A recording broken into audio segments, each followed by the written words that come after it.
My name is Cassie. I am 23 years old. I graduated as a qualified nurse this year and was given my first position as a home nurse. My patient was an English gentleman in his early 80s who suffered from Alzheimer's. In the first meeting, the patient was given his record, and from it I could see that he was a convert to the religion of Islam, therefore he was a Muslim. I knew from this that I would need to take into account some modes of treatment that may go against his faith, and therefore try to adapt my care to meet his needs.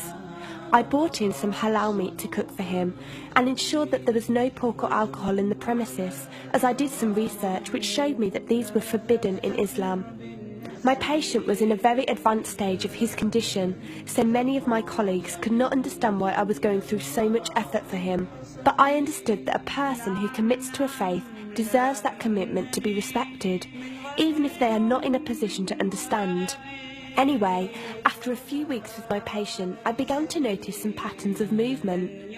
At first, I thought it was some copied motions he'd seen someone doing, but I saw him repeat the movement at particular times, morning, afternoon, evening.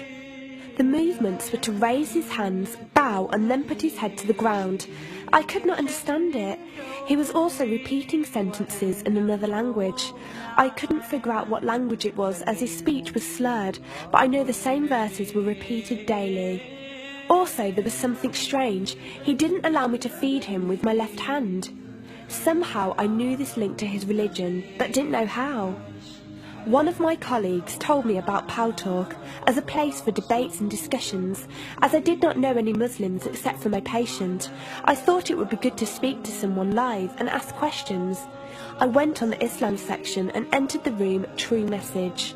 Here I asked questions regarding the repeated movements and was told that these were the actions of prayer. I did not really believe it until someone posted a link on the Islamic prayer on YouTube. I was shocked. A man who has lost all memory of his children, of his occupation, and could barely eat and drink, was able to remember not only actions of prayer, but verses that were in another language. This was nothing short of incredible, and I knew that this man was devout in his faith, which made me want to learn more in order to care for him the best I could. I came into the Talk room as often as I could, and was given a link to read the translation of the Quran and listen to it. The chapter of the bee gave me chills, and I repeated it several times a day. I saved a recording of the Quran on my iPod and gave it to my patient to listen to. He was smiling and crying, and in reading the translation I could see why. I applied what I gained from Talk to care for my patient, but gradually found myself coming to the room to find answers for myself. I never really took the time to look at my life. I never knew my father. My mother died when I was 3. Me and my brother were raised by our grandparents who died 4 years ago, so now it's just the two of us. But despite all this loss, I always thought I was happy, content. It was only after spending time with my patient that I felt like I was missing something. I was missing that sense of peace and tranquility my patient, even through suffering, felt. I wanted that sense of belonging and a part of something that he felt, even with no one around him. I was given a list of mosques in my area by a lady on Talk and went down to visit one. I watched the prayer and could not hold back my tears. I felt drawn to the mosque every day, and the imam and his wife would give me books and tapes to welcome any questions I had. Every question I asked at the mosque and on Talk was answered with such clarity and depth that could do nothing but accept them. I have never practiced a faith, but always believed that there was a God. I just did not know how to worship him. One evening I came onto Talk, and one of the speakers on the mic addressed me. He asked me if I have any questions. I said no. He asked if I was happy with the answers I was given. I said yes. He then asked what was stopping me accepting Islam. I could not answer. I went to the mosque to watch the dawn prayer.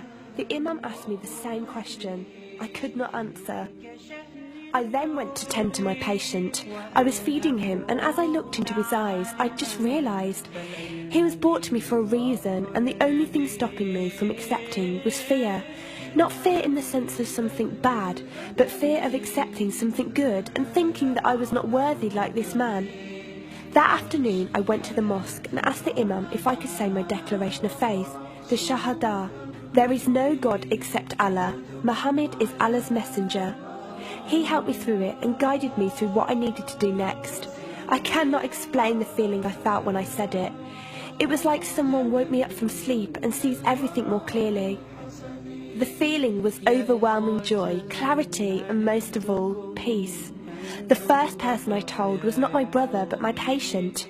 I went to him, and before I even opened my mouth, he cried and smiled at me. I broke down in front of him. I owed him so much. I came home and logged onto Paltalk and repeated the Shahada for the room. They all helped me so much, and even though I had never seen a single one of them, they felt closer to me than my own brother. I did eventually call my brother to tell him, and although he wasn't happy, he supported me and said he would be there. I couldn't ask for any more. After my first week as a Muslim, my patient passed away in his sleep while I was caring for him. Inna lillahi wa inna ilaihi raji'un. He died a peaceful death, and I was the only person with him. He was like the father I never had, and he was my doorway to Islam.